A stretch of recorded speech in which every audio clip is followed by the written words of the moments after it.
Welcome to the third chair. And since we don't have a regular guest, because they met Peter, I guess, or something. I don't know what happened. Peter, you're pretty regular. Don't you go to the bathroom at least once a day? I'm very regular. Peter is going to act as our guest because he has a very interesting history. Well, and, thank you. And I don't know anything about him. I've been working with him. But I do want to show people how professional we are when we do all our slating. Uh-huh. So if you watch this real quick.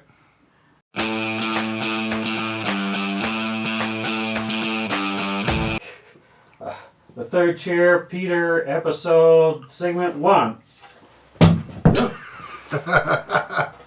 Segment 1 again. We are a well-oiled machine. I think we're off tonight. You better interview well, Peter.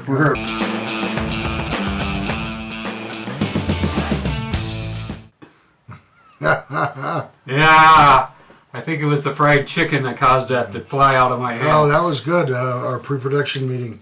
Fried chicken. Yeah. That's right. I think Doug was throwing it at producer Doug. He just doesn't have the aim of baseball players. No, I would have been a lot closer if I... Yeah, we need to get you to the gym, start working on that throwing arm.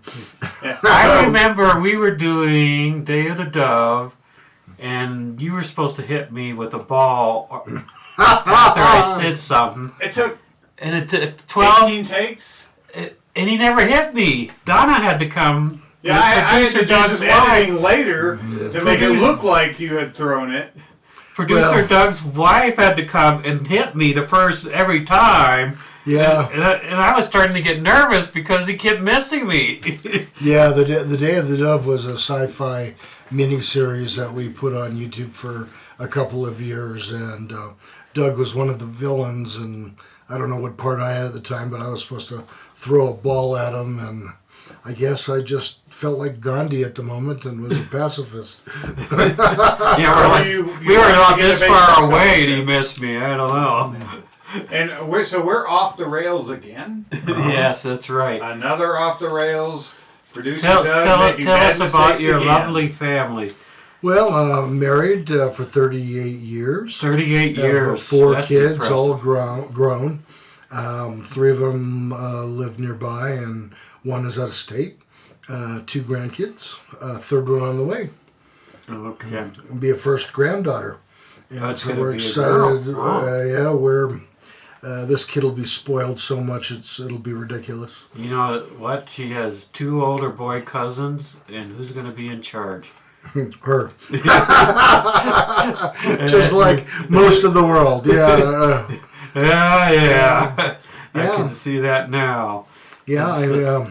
So how did you meet your wife? Medical school in Oklahoma. We actually were classmates, and we had the cadavers beside each other.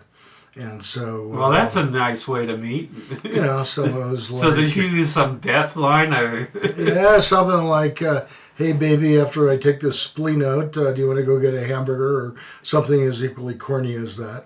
Did you ever do Well, what that's they did in something- Gone with 60 Seconds where they call the guy who never speaks and he answers the phone, he takes his sandwich and puts it on the body? No, never did that. They had respect for the body. No, but I did actually... No, you didn't? Yeah, no, we did. But, besides marrying my wife after 1 year, Rhonda, I did have an injury in medical school. I accidentally cut off part of my finger in the anatomy lab. They had these big oak doors that swung on these hinges. So what grade did you get that day? It wasn't good. But I was opening the door for a lady, and I put my left 5th finger holding the door open, but I had it overlapping the hinge. And then it came back, it cut it off, and so I picked it up, and I walked up to the professor, and I said, I've cut part of my finger off, and he thought I was joking. Like, have you really now? Yeah, and it was like, here, Yeah. and here, catch, and I dropped the finger into his hand. So who sold it off? Did somebody sell that part off? No, it was too small to be sewn on. Oh, okay. Maybe there was someone in the United States that could have done But that, but it was but just a big enough piece. Well, he actually pointed at a C student. You said no, huh? Um, Not him. yeah, so a local plastic surgeon. It wasn't in the middle finger, Yeah, was it? no. It was the little finger. But I do. It's Oh, a yeah, I little can shoulder, see. Yeah, I can see and I lost some of the fat underneath the skin, and so when it's cold out, that finger really lets me know that it's cold out.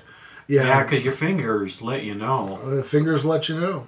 Yeah, so you gotta listen to the fingers when you're out in the cold. yeah, and so after medical school, you go through something called the match, and that's where a fourth-year medical student visits different programs and submits a list to Chicago with the order of the programs they want to go to, and the programs interview everyone, and they make a list of who they like the best, and then they feed it into the computer, and on match day you find out where you're going to go.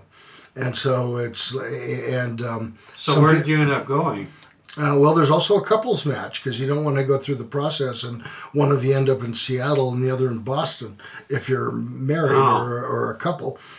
So we ended up going to our number one pick, which was Toledo, Ohio, Medical College of Ohio. Did a family medicine residency there, and had some interesting experiences, moonlighting at the jail and small ERs. Oh, that's in addition to interesting. my regular training.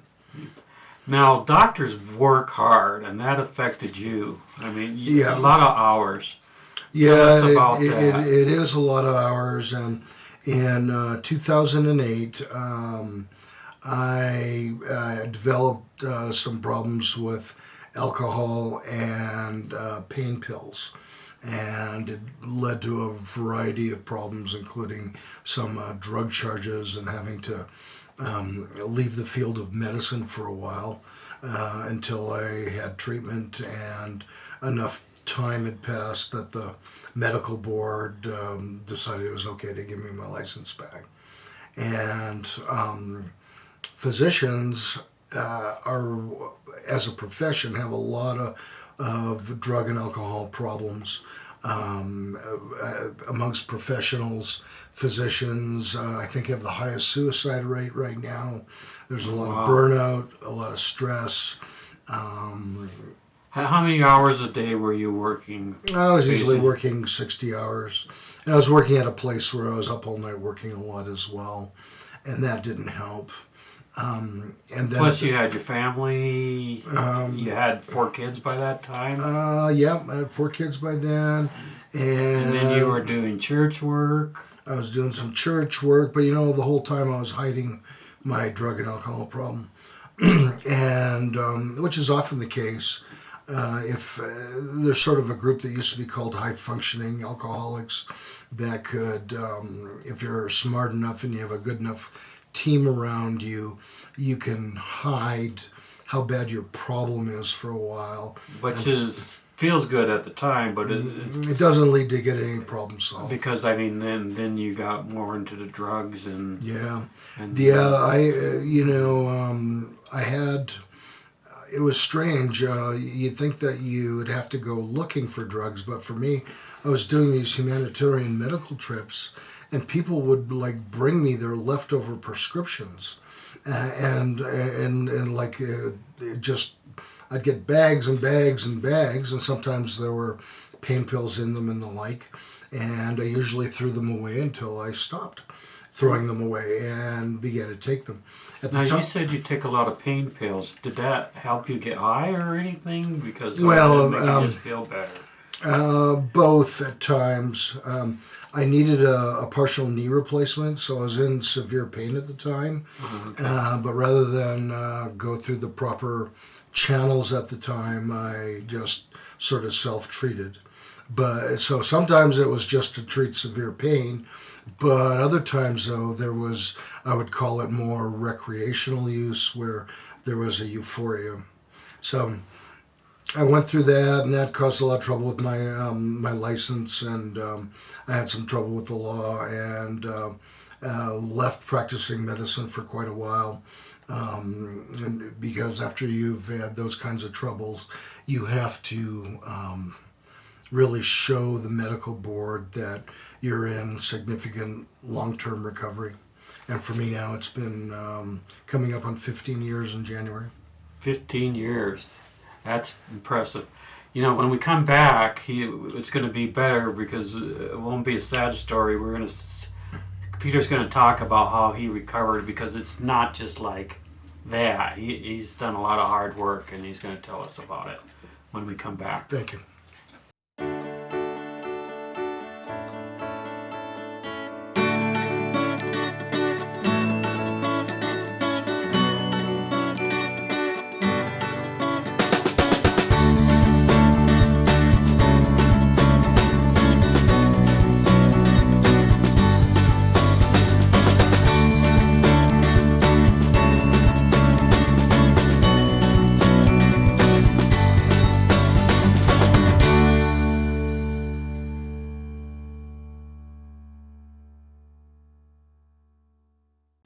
Welcome to the third chair. Here's Peter. He's still here, being interviewed. I And, haven't run off yet.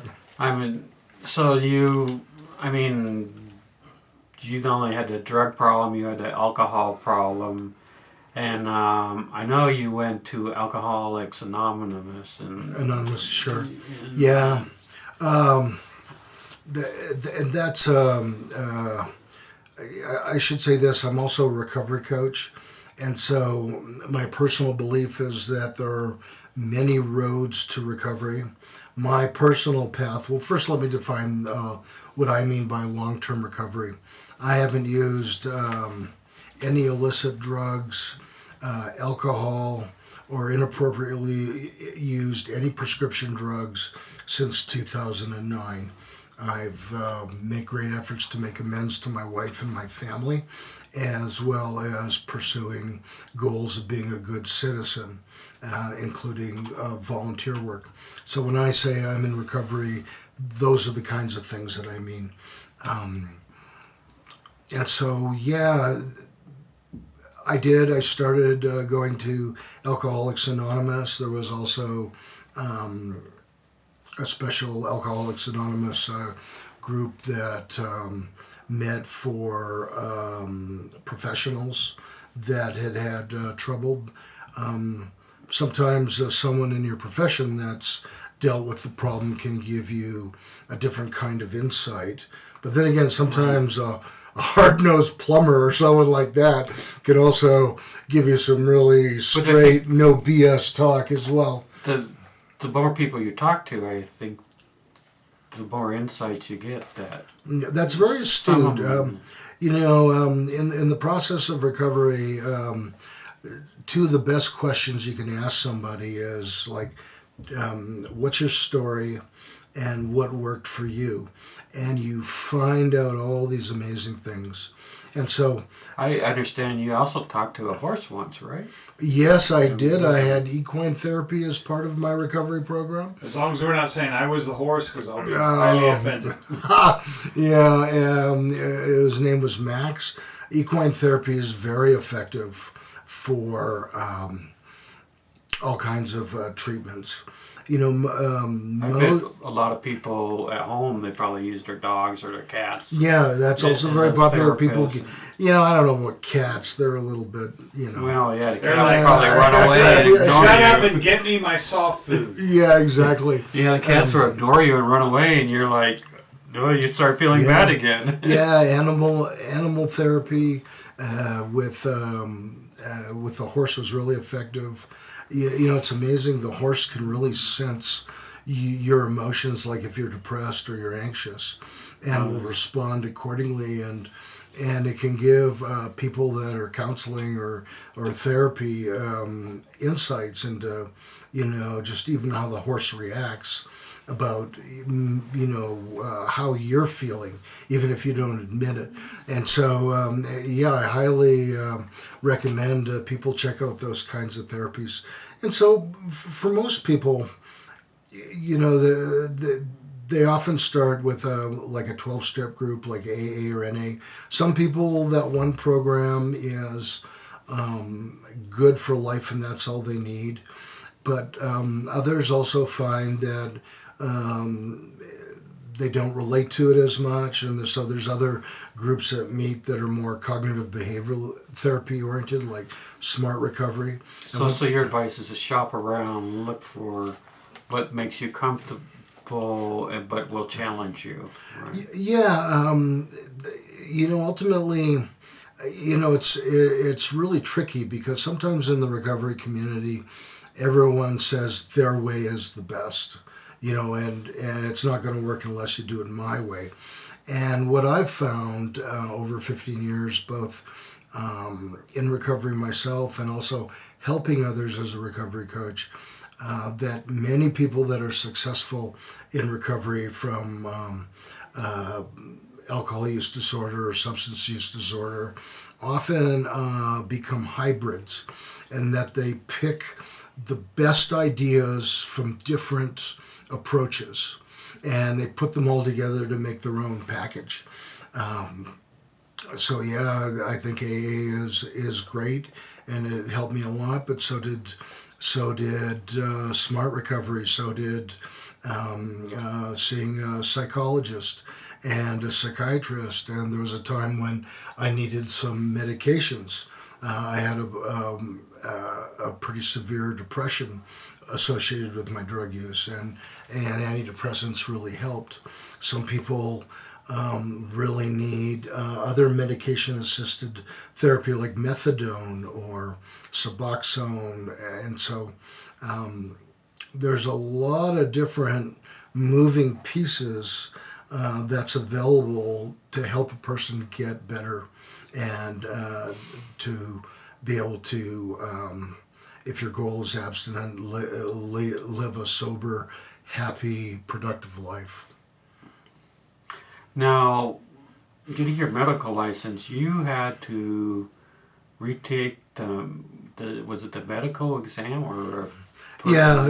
In order, when I had trouble, I surrendered my license, and in order to get it back, part of that was some very intensive testing, and so there's some groups that administer that, as well as showing and producing evidence of sobriety.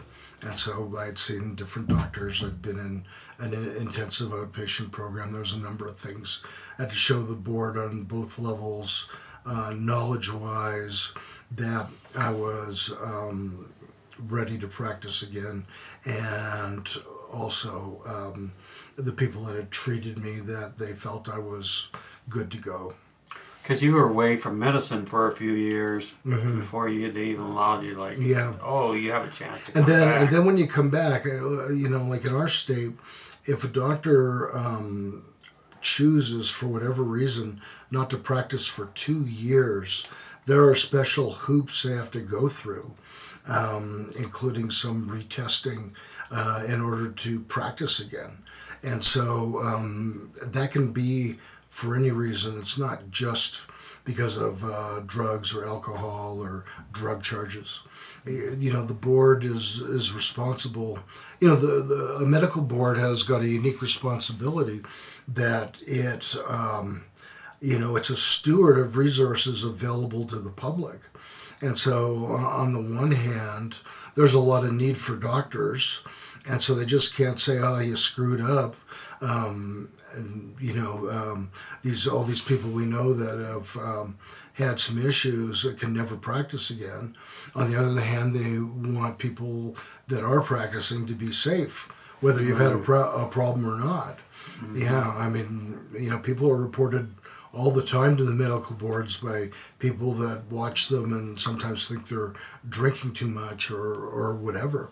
And so the board has a unique responsibility of public safety, but also making sure that resources that are needed for the public aren't withheld. And so they have a tough job. But so I'm back practicing now, and the whole experience of going through recovery and whatnot, changes you. There's certainly you develop a little more humility, a little more grace towards people, realizing just how badly people and their families can be affected by those suffering from addiction. And so it's been a good experience for me from that point of view of I hope I'm a kinder, less judgmental person. And then we talked about recovery this time. We're going to talk about something a lot more fun. Okay. We're going to talk about your hobbies when we come back. Oh man, my hobbies, they're so exciting. Or you're being an artist, I think. All right, yeah, Yeah, the hobby of being an artist. Yeah. All right.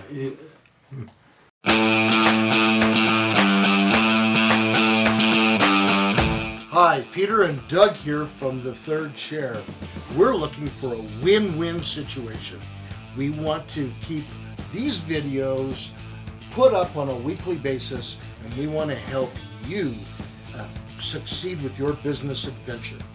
And we've brought up as a show a lot of important issues that people are interested in, and we brought up a lot of local actors and artists and bringing them forward, which helps them as well as our audience members in finding some of these things. So there is an email on the screen. Send us a note if you're interested in knowing about some of our sponsorship packages.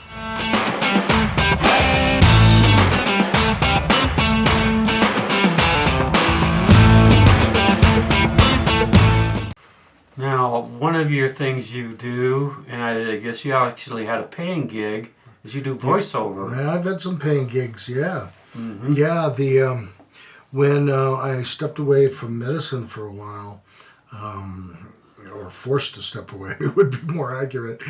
You try to figure out, I've been a doctor a long time, what else do I do? And sort of two things happened. One was I sort of had an epiphany that I would like to pursue the arts. And what's really interesting is there's more and more studies and things like that support the idea that people that are involved in the arts, whether you're a musician, an artist, an actor, a writer, whatever it is, that outlet is very good for helping with your recovery. And it can be for a lot of reasons. And so that, and it was I thought, what do I like to do? Well, I like to talk a lot. So I had looked into training to become a voiceover artist, and I did. And I remember... So they have places to train to be... Yeah, there's places you can find to train, or you can hire people to train you one-on-one. And so I did that, and I produced a demo, and I sent it out all over the place. And I was getting ready to go camping for July 4th weekend or day, I don't remember exactly what. And the day before, I get this email from England, and they tell me they received my demo. Someone that had scheduled to have an American voice on an asthma presentation had canceled and left them high and dry, and they were going to miss their deadline. And they said, "Can you record it?" And so I just, it's amazing how things come together. This guy I knew who happened to record hip hop and rap artists had a small studio in town. So I called him up and I said, can you open for a couple hours for me to record this asthma project? And since I have a medical background, the words won't be a problem. It is for many voiceover artists, the technical language. Sometimes they can sound out the word, but when they try to use it in a sentence, you can tell that they're really having trouble even, talking like they understand what it means. So I had an advantage there. So I emailed them back and said, yeah, I'd do it. The guy opened his studio, and I recorded the asthma gig and got paid well. And so that was my first voiceover gig, and who thought that would have happened the way it did, but it did. And then I done a few others. I did a medical college admissions test preparation course voiceover, and some other things too. He also had a speaking part in a Hollywood movie. Yeah, The Warning. That's a funny story. I was bored one weekend and I saw this ad on Craigslist that this company from Hollywood was filming a horror movie and they needed a few parts. And if you're interested, I would have thought it was part of the arm. And we needed an arm. I wasn't going to go down there. Yeah, that cost you an arm and a leg. That's right. Yeah, it gives Break a Leg a whole new meaning. Yeah. I was like, I'm not going to donate any parts of that. And what's interesting about that story... Well, they do always need body parts in these horror films. Yeah. And so it's kind of a B-rated flick. I thought the company did a pretty good job. I thought we saw the movie together when it came out. I ordered it on Amazon and we watched it. Yeah, it was fun. Pretty good. You know, it was pretty good. It was in this part of where we live, there's one town that in the 80s and 90s was alleged to have sort of a lot of witches and satanic activity. So it was sort of a found footage type of take on that. And I had a couple parts. But what was interesting is first of all, and I encourage this, if you're interested in acting, if there's an opportunity to audition, just take it. You know, the instructions was film yourself saying these lines, send it in. So I did. My daughter actually recorded me on her phone. We sent it in, and like I got one part, and then the day of filming they gave me another one because they were short-handed. But what was truly did he pay you twice? No. Bummer. Well, but there was two interesting stories that. And in the second one, you're covered up. You can't see. Yeah, I'm dressed like a black priest, black garb. But we got to see a cool opening night at the Alamo restaurant, which was fun. And who was your date? Mr. Producer. Yeah, my wife would never go to see that. Yeah, we had a good time up there. It was a wonderful time. And then the two other stories that go with that is that this was a union company, and because they couldn't find union people to get the parts, I got credit for having acted two different union parts, which made me Screen Actors Guild eligible. Because you need two parts. Right? You need two parts, and so like I didn't know this. I find out this after the fact. Now I didn't join because like their fees were like $5,000 or something. But probably lucky you didn't, because then you'd be on strike right now and really couldn't do the show. That's right. Oh, that's right. yeah. And so I kind of laugh about it because it just sort of fell in my lap. But because I think of young kids, 21, that live in their car in Hollywood trying to get a couple of parts. Not the safest place in the world. To become Screen Actors Guild eligible. And there I was, bored on a weekend with my daughter saying, I'll film you, and sending in an audition and all that working out.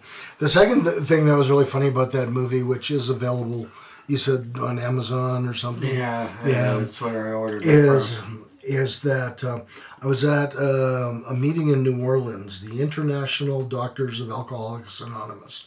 So a big yearly meeting for physicians that use AA as part of the recovery plan. And this British physician walks up to me and he says, I know you. And I looked at him. I had no idea who he was. I said, there's no possible way you know me. He says, I know you. I've seen you. And I said, there's absolutely no way you can know anything about me. He says, you were in that movie. And the guy had seen The Warning and recognized me from the movie. Did he want your autograph or anything? No, he didn't. But I just thought, I had another part on a TV commercial in town where that's when I first met you. Yeah, and I was like, I was sitting there watching TV, and that commercial came out, and I said, "Oh my gosh, that's Peter!" Yeah, I know that guy. I didn't know you that well. It was a Bob Pincus gas commercial, and their theme was they called it "I've Got Gas," and you like it was a promotion for free gas for a year. Kind of off play on Got Milk. Yeah, yeah, exactly. Except the gas part was the lead person in the commercial always like tooting and flatulence and that. So that was the play. But anyways, I got cast as the burrito man. So You got my to job, eat a burrito yeah, all day. all I had to do was eat a burrito look at at the the right guy. time. But the amazing thing, around town, people would say, "I saw you on TV. You're the burrito guy," and so. It's like, I know that guy. I know that guy. Yeah, I had at least 10 people I know that that knew me that would be able to contact me and say, "Hey, I saw the commercial," which was kind of fun. Yeah, and I did get paid for that. Yeah, because it was a regular commercial. On we're going to talk about your podcast career when we get back.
Yeah, I was going to say we have one purchaser of the book still.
We're getting that from people we would send some of the scripts to that said it's a great script, but we don't have anything for it.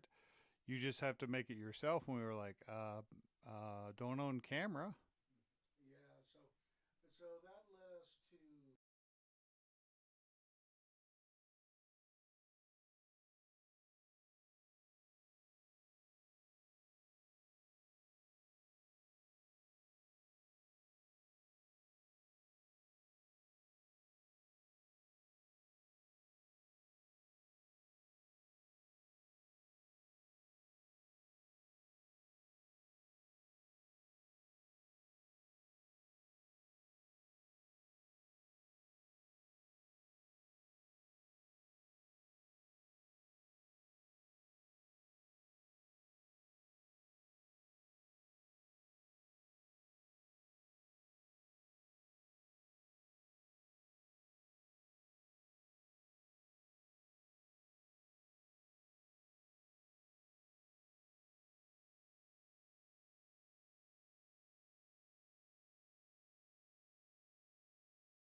we called it our film school, and that's how we would get people.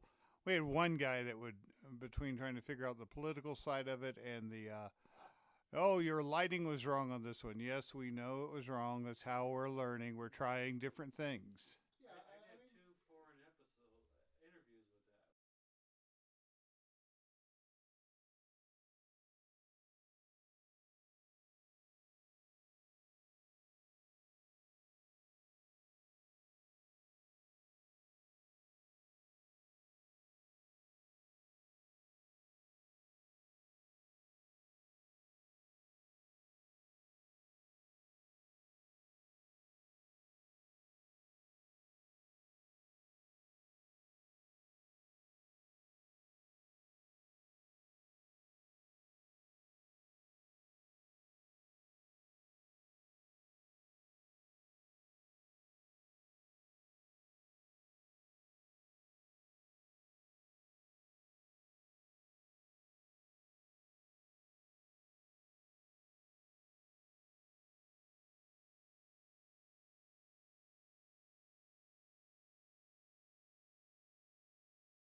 the man trying to suppress everybody, and it was really hysterical.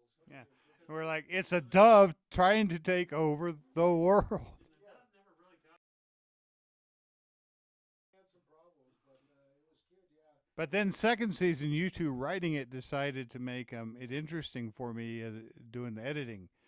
You put it on a pirate ship, and I couldn't find a pirate ship to shoot on. I don't think that was a unilateral decision. Yeah, but we did create a pirate ship digitally. Yeah, and we filmed it all.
And Anyway, one of our former guests last year, who's now a chaplain in the Army, we remember he was one of the pirates, and he had this thinking, I'm kind of like Jack Sparrow, and we're like, no, more like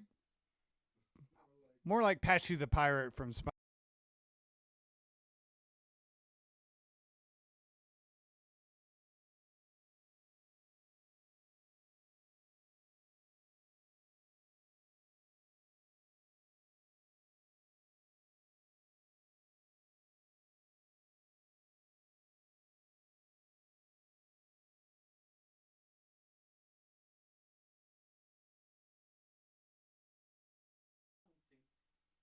No, we screen tested some cats, but Sometimes the cats walk by. yeah, which Never put them in there on purpose. yeah, and then we had to.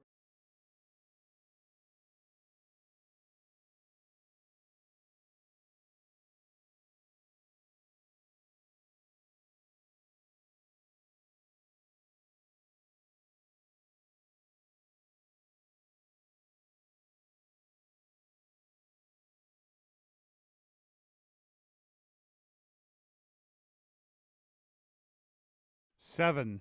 Yeah, so we had to explain that, through the series why I was 7 different people. You were clones, and none of the people around you, except for the dumbest minion, could figure you out.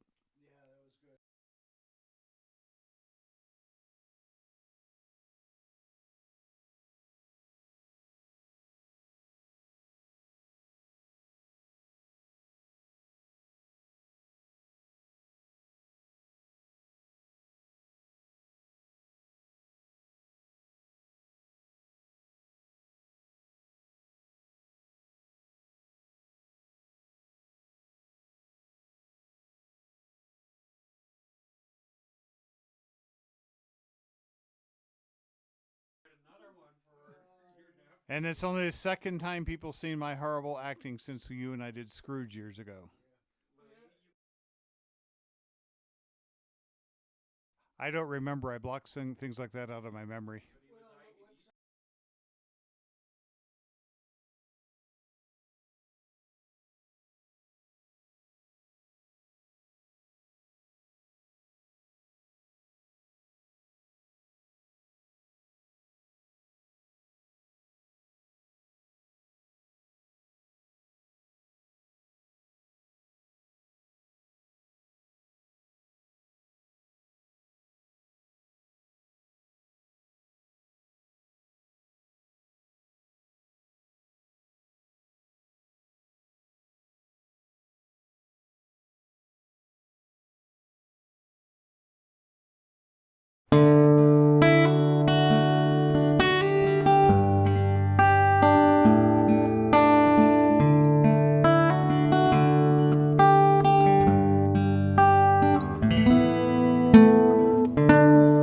Hi, I'm Peter from Pikes Peak Recovery Coaching, and as you know, I do help people with drug and alcohol recovery issues. I love to help people get better, but I also offer a variety of other services, including regular life coaching services. I've helped several people write and finish a book. I've helped a doctor that was in medical school graduate and then get into a residency.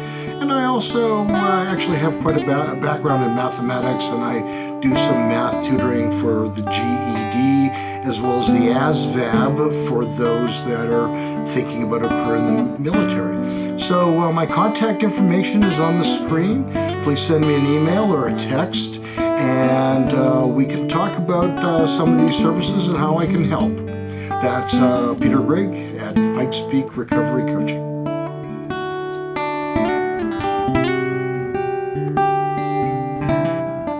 Welcome to the third chair. Peter's back, which is good because he's the guest tonight. It's too early for me to leave. And he's kind of sitting in the wrong chair. He promised he would be back next week too. Oh, sure. Yeah. Maybe.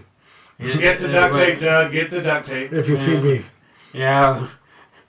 Depending on our schedule, it might be 3 weeks, but we'll just tie you down here. And Yeah. you might be a little bit thinner in the next show, folks. Yeah, that So wouldn't be so bad. She said on your sheet you gave me, you like Christian rock music. So Yeah, after I became a Christian in 1981, I mean, I'd listened to a lot of classic rock, and I still do to this day. Christian rock, you mean? Well, both that and regular rock. Okay. I mean, I like the style. I like heavy lead guitar-driven music. But one group that I first kind of discovered is a group called Petra, and they were very good. They've got some awesome music, not just heavier rock, but also some slower stuff with really great lyrics. They were very good musicians. I've probably seen them 5 or 6 times in concert. We saw them a few years ago. I think at that point they rolled out in wheelchairs. Well, yeah, and a lot of the different members of the group replaced over time, so their lead singer... it reminds me of the amazing man is Mick Jagger. Oh, yeah. Because he's 80 years old, but the people say they go to his concerts and he's running around on stage like... Yeah, you wonder how they... And he's still flexible, and it's like... Yeah, I wonder if they hit him with oxygen and or something. epinephrine and... But still, I mean, just to be able... Because I think it's more than, just running around the stage. I guess he's making dance moves and he's just flexible with his body. And I'm like, 80-year-old man, Yeah, well, I remember watching an interview with Def Leppard, who I also enjoy their music, where they were talking about how when they were younger, they were doing all the drugs and the drinking and the women and that now that they're older, they talk about when they tour, they've got a personal trainer and a juicer and they're to bed early. It's like you can't... The body can't do things at 60. Yeah. Believe me, that you can do at 20. Yeah. But then you have Rush, where they, earlier in their career, they got to tour with Kiss. And Kiss is up to 1, 2, 3 in the morning partying. And they kept saying, the Rush guys go to bed at 9 o'clock. Yeah, the Rush never did a lot of drugs. That was well known, and even after a while, I heard Paul and Gene from Kiss. Well, I don't know about Gene, but Paul, anyways, talking about he didn't do a lot either because it just wasn't his thing. Where some of the other members of Kiss were heavy users. Being a rock star, when you go on tour, that is a lot of work. I mean, because you got to do a show every night, and you got to get up. You got to do singing, plus other entertainment. Well, a lot of these guys also too. They do a lot of talking to media, and they have all the groupies that are kind of worshiping them. It's a lot of different stresses from different angles. Mm-hmm. And you think it's all glamour and stuff, but when they do those, it's work. It's work. Yeah, it's work. Because it's a long day for those. It's people. A long day for them. And people want, you do a show, and I know some of them, you pay extra, and you can go meet them after the show, and it's like, they're probably like, oh, I'm not on top of my game, but I got fans coming in. But some of those VIP passes and stuff now have become so ridiculously priced. You have. I don't know. I never would do one, but. I've heard of some of the groups that it's $300 to $500 a ticket to get in. Almost like professional sports, where a nosebleed seat is still almost unaffordable.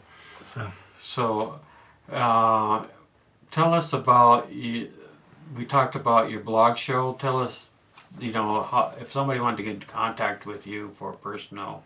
You could text me 719-694-4777. I do some life coaching and recovery coaching. I've helped coach people in a lot of different areas, artists, writers, professionals like doctors trying to get certain credentials. And watch some of his blogs, because that also will give you some more information. Sure. Well, please don't forget to like, share, subscribe, and hit the bell notification icon, especially if you want to see me again next week or next time. Might be in a couple weeks.